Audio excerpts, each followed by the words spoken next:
kasih Tuhan Yesus Kristus. Yang di rumah apa kabar? Shalom semuanya. Lambaikan tangan-tangan ini, berkati Tuhan. Haleluya. Saudaraku dikasih Tuhan Yesus Kristus.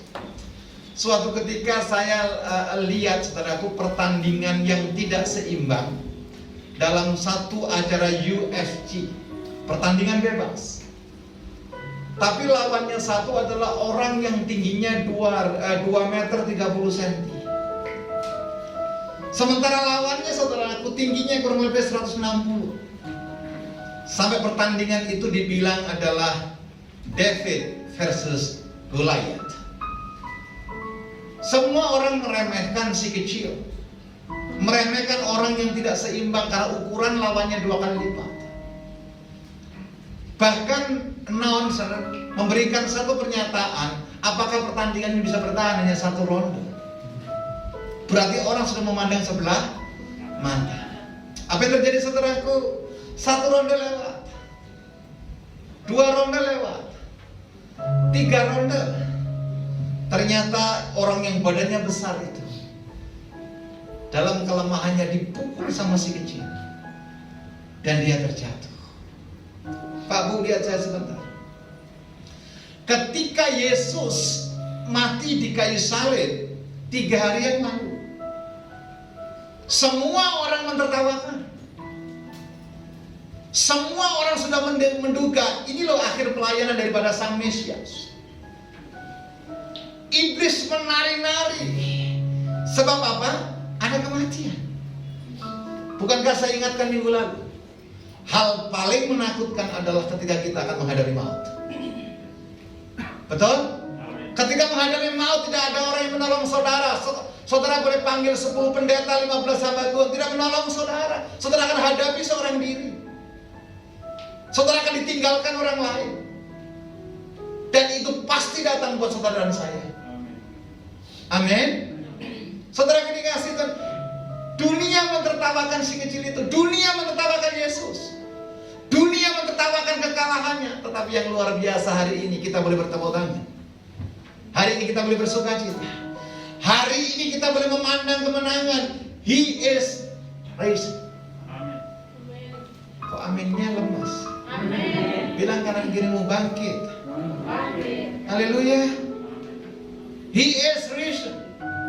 Dia bangkit. Dia kalahkan maut. Dunia orang mati, sangat kematian tidak bisa menyentuh Yesus. Yesus boleh mati, tapi pada hari yang ketiga dia bangkit mengalahkan maut. Maut telah takluk di bawah kakinya. Tepuk tangan bagi Dia. Harusnya kekristenan kita ini adalah starting point untuk kita mengalami kemenangan.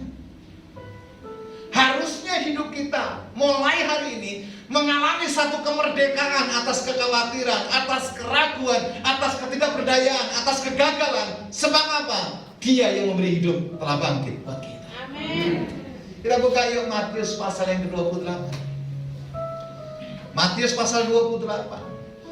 Saya berdoa yang di rumah, opa, oma, om, tante, semua saudara menyiapkan sarana perjamuan. Mungkin teh atau kalau nggak ada air putih pun boleh. Mungkin ada biskuit kecil karena nanti habis daripada firman Tuhan disampaikan, kita akan masuk dalam perjamuan kudus. Matius pasal 28 ayat 1 sampai dengan 10. Setelah hari Sabat lewat, Sabat itu di Israel sampai hari ini adalah hari Sabtu. Dimulainya Jumat sore jam 6 sore, selesainya Sabtu jam 6 sore.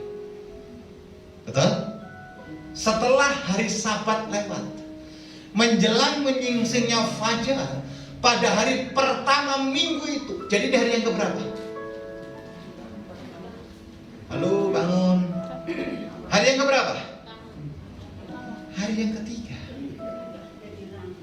Betul? Saya ulangi. Pergilah Maria Magdalena, Maria ibu Yakobus, dan Salome menengok kubur itu. Kalau saudara kepingin jelas, baca dari Markus pasal 16 ayat kedua. Ayat kedua. Maka terjadilah gempa bumi yang hebat sebab seorang malaikat Tuhan turun dari langit dan datang ke batu itu dan menggulingkan lalu duduk di atas. Ayat 3, tolong sampai ayat 10. Wajahnya bagaikan kilat dan pakaiannya putih bagaikan salju. Dan penjaga-penjaga itu gentar ketakutan dan menjadi seperti orang-orang mati. Akan tetapi malaikat itu berkata kepada perempuan-perempuan itu, janganlah kamu takut. Sebab aku tahu kamu mencari apa?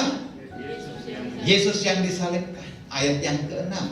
Ia tidak ada di sini sebab ia telah. Ini yang mau saya tekankan. He is risen. Amin. Kita bukan menyembah Allah yang mati. Makanya saudara yang dikasihi Tuhan Yesus Kristus, kalau boleh saya kritik secara umum, kalau Anda punya salib di rumah, Anda tidak usah lagi pasang salib yang masih ada orangnya. Yesus tidak lagi tinggal di salib. Ayo dong semangat, amin. Yesus gak lemah digendong seperti gambaran perempuan, tidak. He is King of King. Dia raja di atas segala raja. Dia Tuhan di atas segala Tuhan. Maut dikalahkan, bahkan kemenangan telah diberikan kepada kita.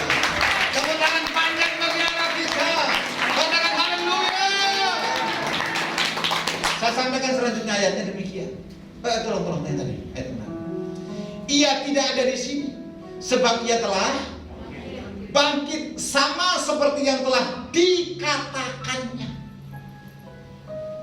Saudara, kalau baca ayat ini, harusnya saudara ingat ayat pertama tadi. Ayat pertama tadi bilang apa? Maria ibu Yakobus dan Salome pergi kemana? Ke kubur untuk apa? Menengok dan mengurapi dengan rempah. Sesungguhnya ketiga orang ini adalah punya penyakit apa? Amnesia. Lupa. Dan herannya orang Kristen banyak yang lupa hari ini. Kalau hari Minggu pun lupa kadang-kadang. Oh, hari Minggu ya ibadah, ya masih ada ibadah. Ya adalah sebelum Yesus datang. Ayo dong, jangan pura-pura nggak dengar. Amen. Ya, kenapa saya katakan lupa? Coba lihat ayat ini. Ia tidak ada di sini sebab ia telah bangkit sama seperti telah dikatakannya. Berarti pengajaran kebangkitan Kristus, pengajaran tentang dia tidak ada di kubur 3 hari setelah itu sudah diberikan buat murid-murid. Amin. Bilang kanan kirimu yang di rumah juga, jangan suka lupa. Amin. Disuruh ibadah diingatkan, ya Pak kalau sempat. Kalau Tuhan tidak sempat lagi ingatin saudara mau apa? Betul tidak? Loh, ini mumpung masih hidup saya ingatkan. Kalau orang mati tidak bisa diingatkan lagi. Haleluya. Saya percaya semua adalah orang-orang yang hidup dan menang dalam kebangkitan Tuhan. Tepuk tangan bagi Allah ini. Mari lihatlah tempat ia berbaring. Ayat yang berikutnya. Dan segeralah pergi dan katakanlah kepada murid-muridnya bahwa ia telah bangkit dari antara orang mati. Ia mendahului kamu ke Galilea. Di sana kamu akan melihat dia. Sesungguhnya aku telah mengatakan kepadamu. 2 kali diingatkan. Klik berikutnya ayat yang ke-8. Mereka segera pergi dari kubur itu dan dengan takut dan dengan sukacita yang besar dan berlari cepat-cepat untuk memberitahukan kepada murid-murid Yesus. Ayat yang ke berapa ini? 9. Tiba-tiba Yesus berjumpa dengan mereka dan berkata, Shalom bagimu. Mereka mendekatinya dan memeluk kakinya serta menyembahnya. Ayat 10 kita baca bersama-sama. Maka kata Yesus kepada mereka, jangan takut. Pergi dan katakanlah kepada saudara-saudaraku supaya mereka pergi ke Galilea dan di sanalah. Pak, Bu, kalau Anda pergi ke Yerusalem, ada satu tempat kubur di tengah taman anggur yang dipercayai secara tradisi adalah milik daripada Yusuf Arimatea. Saudara meski tanya, kenapa meski malaikat yang menggulingkan batu daripada kubur Yesus? Karena batu yang ditutup untuk menutup daripada kubur Yesus bukan batu yang kecil. Kalau tadi di ayat pertama katakan Maria ibu Yakobus dan Salome yang datang, 3 perempuan ini tidak akan pernah mampu menggulingkan batu yang menutup kubur Yesus. Saudara, aku dikasih Tuhan Yesus Kristus. Kalau saudara pergi ke Yerusalem, ada tulisan gede, I am not here. Aku nggak di sini lagi, karena aku telah bangkit. I am arisen. Dan dia pergi ke sorga, duduk di sebelah kanan Allah Bapa, bersyafaat bagi saudara dan saya. Dan dia berkata dalam Korintus, sebab di mana aku tinggal, di situ kamu juga akan tinggal. Sebab di rumah Bapakku banyak tempat tinggal. Ayo yang ngerti, tepuk tangan. Haleluya. Jadi rumahmu itu nanti bukan di Pondok Mekarsari, bukan di Cimanggis Residence, bukan di apartemen yang belum jadi kayak Cimanggis City. Haleluya. Saudara berdoa nggak untuk Cimanggis City? Berdoa terus saudaraku supaya bulan tahun depan, nggak tahu lah, kita tempati itu. Kok nggak ada sukacita? Amin. Dia telah bangkit. Amin. Amin. Rumah saudara bukan lagi di Pondok Indah, Pondok Gede atau Pondok Rangon. Tuhan berkata apa? Kalau terjemahan bahasa Indonesia hanya tempatku, terjemahan bahasa Inggris lebih bagus.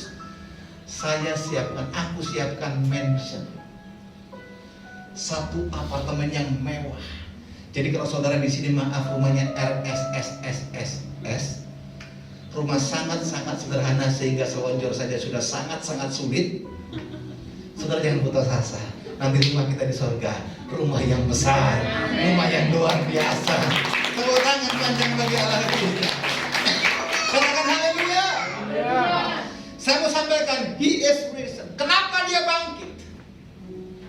Kepada siapa dia menunjukkan diri?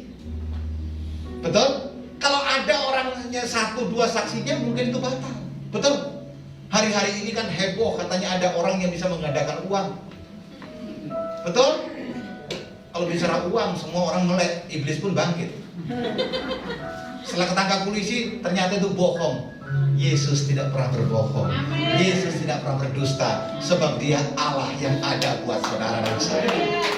Tepuk tangan buat Tuhan, haleluya. Saudara ini Tuhan Yesus Kristus, ada 3 hal yang mau saya sampaikan. Ia telah bangkit, sama seperti yang telah dikatakannya ayat 6 tadi, membuktikan bahwa Allah adalah Tuhan yang tidak pernah berdusta. Amin. Amin. Allah adalah Tuhan yang tidak pernah berdusta. Sejak dalam perjanjian lama, Allah bukan manusia yang dapat berdusta. Kalau Allah yang berjanji pasti digenapi. 2 Petrus 3:9 berkata apa? Aku sekali-kali tidak lalai menepati janjiku.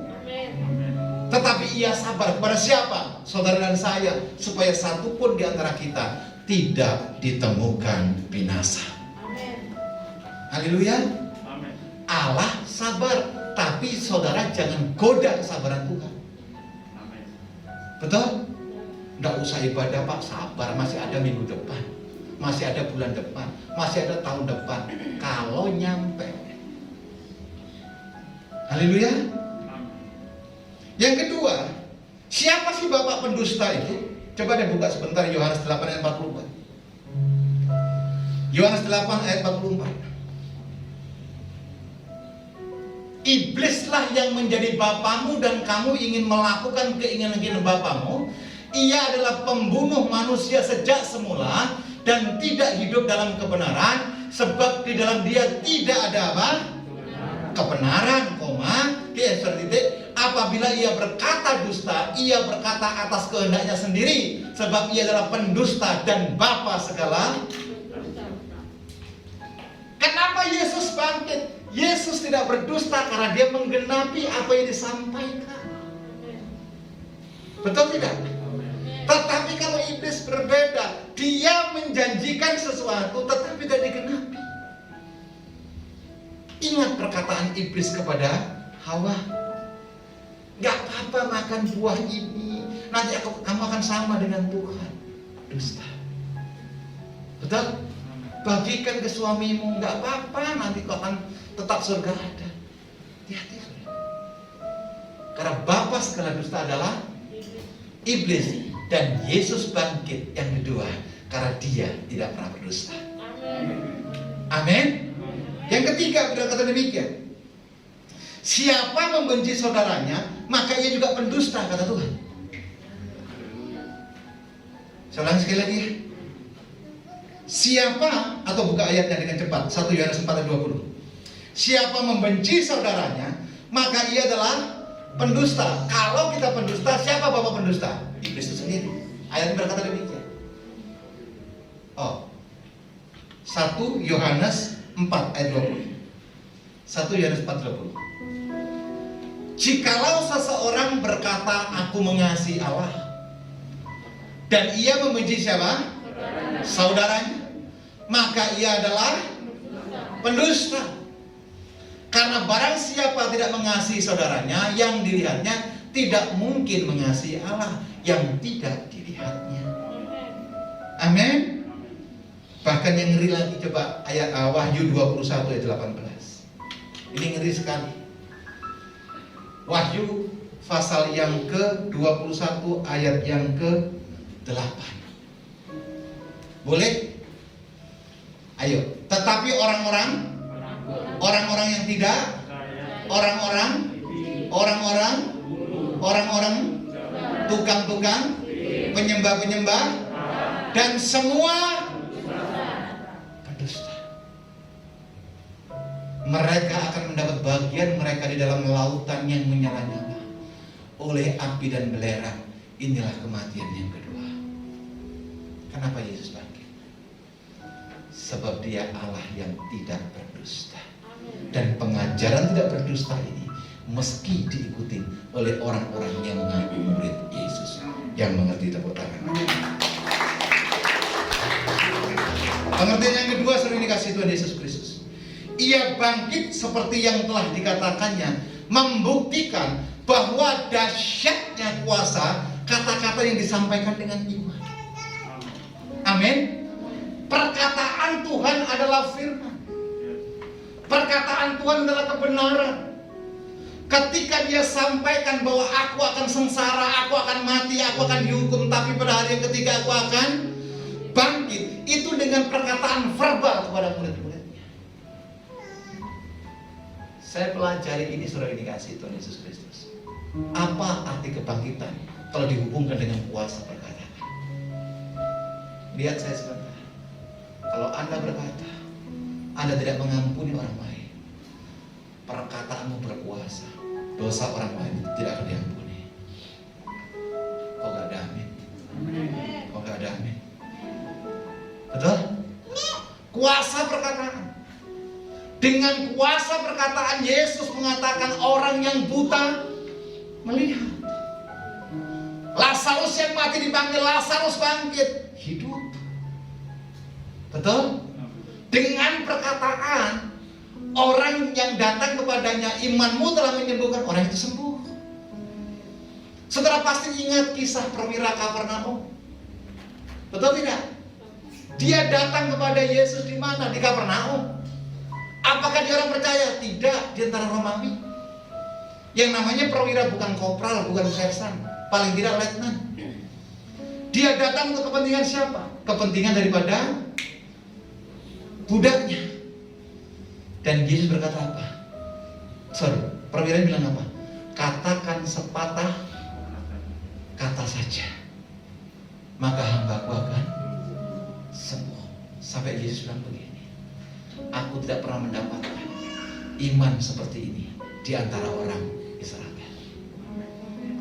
Haleluya. Kuasa perkataan. Kalau Anda ngutukin orang sakit, bisa saja terjadi karena berkuasa. Tapi hati-hati, minta pertanggungjawaban. Kalau Anda mengatakan orang tidak diampuni, bisa saja karena Alkitab mengajarkan demikian. Tidak diampuni dosa itu. Tapi ingat, konsekuensinya ada. Haleluya. Amin. Ketika saudara mengatakan, aku ikat segala kegagalan, saudara, Alkitab berkata, apa yang kau ikat di bumi akan terikat di surga, apa yang kau lepaskan di bumi akan terlepas di surga. Saya berdoa, mulai hari ini ia bangkit. Itu menunjukkan kuasa perkataannya kita sebagai anak Allah harus bangkit juga, tapi gunakan perkataan untuk memberkati banyak. Yang setuju tepuk tangan bagi Allah.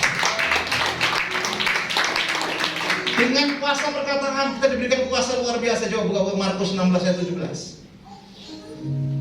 Markus pasal 16 ayat 17. Alkitab berkata apa? Tanda-tanda ini menyertai orang percaya. Mereka akan mengusir setan-setan demi namaku. Mereka akan berbicara dalam bahasa-bahasa baru bagi mereka. Dengan perkataan kita bisa halau dan kita usir kuasa kegelapan. Amin. Bilang kanan kiri, dalam perkataanmu ada kuasa. Bilang kanan kiri, dalam doamu ada kuasa. Amin. Be careful dengan perkataan kita. Kalau kita belum mencoba udah bilang begini, oh saya gagal. Gagal. Betul? Kalau anak kita mungkin nakal, kita kutukin, dasar anak bodoh. Bodoh betul. Betul nggak? Oh masa depannya suram. Kalau engkau orang percaya, pasti perkataan berkuasa. Tapi kalau kita sadar ada kuasa perkataan yang diberikan oleh kuasa kebangkitannya, kita tidak akan menggunakan kata kita dengan sia-sia. Amin. Coba lihat media sosial sekarang, banyak perkataan sia-sia. Banyak perkataan yang dihambur-hamburkan keluar seperti air yang deras tanpa kontrol. Seolah-olah Tuhan tidak ada. Bahkan konyolnya saya pernah membaca, tidak apa-apa, saya bertanggung jawab dengan perkataan saya. Belum. Anda akan masuk di masa penghakiman. Siapa kita? Siapa kita? Haleluya. Amin. Jadi pengertian yang kedua saudaraku, kenapa Yesus bangkit? Why He is risen? Yang kedua, karena Dia buktikan perkataannya berkuasa. Amin. Yesus bangkit ke surga tidak menjanjikan kok kalau saudara ke surga yang laki-laki disediakan 7 bidadari kok. Enggak, bukan bilang itu. Saudara nggak dijanjikan nanti makanannya enak. Lo kalau pengen makan enak sekarang, betul? Kalau pengen minum es jeruk sekarang, di surga nggak ditemukan ayat yang menunjukkan di sana ada restoran. Betul nggak? Tapi yang ada pujian, penyembahan, pengakuan, hidup yang kekal. Kapan? Forever and ever. Tepuk tangan bagi anak. Haleluya. Yang ketiga, Ia telah bangkit. Sama seperti yang telah dikatakannya, itu membuktikan bahwa Tuhan itu Maha Tahu. Jadi yang pertama tadi apa saudara yang dikasih Tuhan? Tuhan tidak berdusta. Ia membuktikan perkataannya. Yang kedua, ya, perkataan kita berkuasa. Yang ketiga, Ia bangkit seperti yang telah dikatakannya, membuktikan betapa Tuhan kita Maha Tahu. Amin. Tuhan tahu apa yang akan terjadi. Ingat loh, kelahiran Yesus bukan karena kebetulan, tidak. Kelahiran Kristus adalah apa? Dalam nubuatan Nabi. Kelahiran Kristus ada dalam desain Tuhan. Saudara bisa baca Nabi Mika, saudara bisa baca kitab Yesaya. Bahkan kematiannya pun sudah dinubuatkan sebelumnya. Jadi ini tidak berbicara ramalan, tidak berbicara dugaan, tidak berbicara mungkin dan mungkin. Yang setuju katakan amin. Haleluya. Loh, saudara mendapatkan ayat oleh bilur-bilurnya kita yang punya sakit penyakit bisa sembuh itu di mana? Itu bukan di Markus, Lukas, Matius, Yohanes, enggak. Itu ayat tertulis di kitab Yesaya. Yesaya itu ditulis 750 tahun sebelum kelahiran Kristus. Haleluya. Amin. Nabi Mika mengingatkan kita kok, akan ada bayi yang lahir luar biasa. Itu ada nubuatannya. Wajahnya tidak dikenal lagi, dia tidak dianggap sebagai anak manusia. Yang menubuatkan siapa? Yesaya.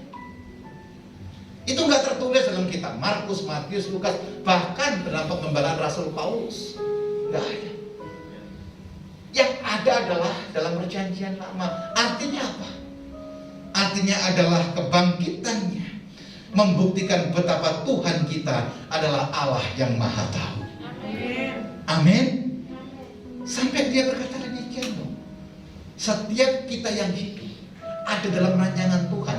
Dan aku tahu rancangan-rancangan apa yang ada padaku mengenai saudara dan saya. Ayo dong, yang setuju katakan amin. Yang di rumah, haleluya. Tuhan bilang, aku tahu rancangan-rancangan apa yang ada pada Tuhan mengenai siapa? Saudara dan saya. Yang pasti bukan rancangan kecelakaan. Bukan rancangan yang mendatangkan kutuk, tapi rancangan yang mendatangkan damai sejahtera. Pertanyaannya, kalau rancangan Tuhan itu hebat, kenapa banyak orang hidupnya gagal? Kalau memang Tuhan punya rancangan yang hebat, kenapa banyak orang yang hidupnya tidak beruntung? Betul? Buat saya, Tuhan tidak pernah gagal. Buat saya, Tuhan tidak punya desain yang jahat. Tapi yang membuat gagal bukan Tuhan, kita yang punya kehendak bebas. Kita yang membengkokkan panggilan Tuhan. Haleluya. Amin. Saudara sudah dipilih betul, sudah dijadikan alat kemuliaannya betul. Tapi karena desakan masalah, banyak orang tinggalkan Tuhan. Kalau saudara pelayanan di Pondok Bambu, ada orang yang sangat terkenal di bangsa ini. Kedudukan, harta, membuat dia tinggalkan Yesus. Pak, Bu, harta yang kau punya sekalipun melimpah sifatnya sementara. Amin. Kehebatan, ketenaran yang kau dapatkan sifatnya sementara. Kedudukan, jabatan sifatnya sementara kok. Betul?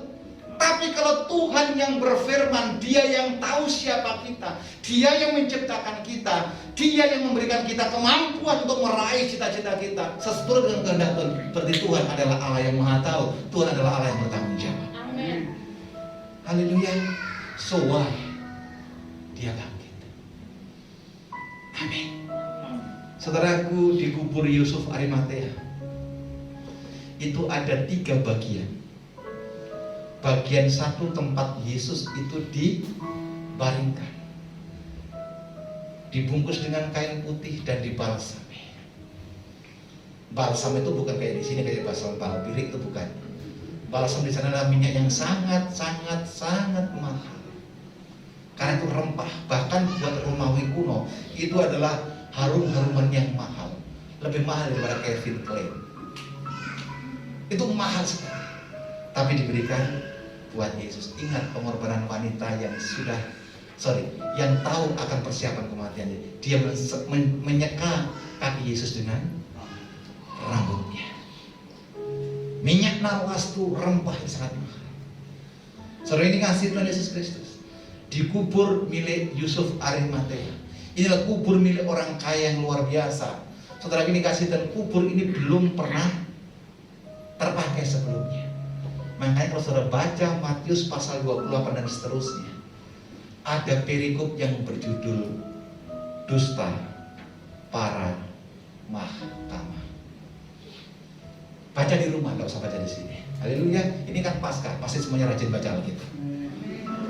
Ya Pak, puji Tuhan diingatkan kalau ingat. Kalau nggak ingat terlalu sudah. Betul? Kenapa? Mereka menyuruh penjaga-penjaga itu disogok. Ternyata sogokan itu Pak, upeti, itu ada sejak zaman dulu. Ternyata dipraktekkan sampai hari ini. Di sini nggak ada Pak. Ini wajah-wajah yang bangkit bersama Kristus. Haleluya. Nanti mau ngurus apa, sogok. Ingat, itu dusta mahkamah. Itu gara sogok menyogok. Betul?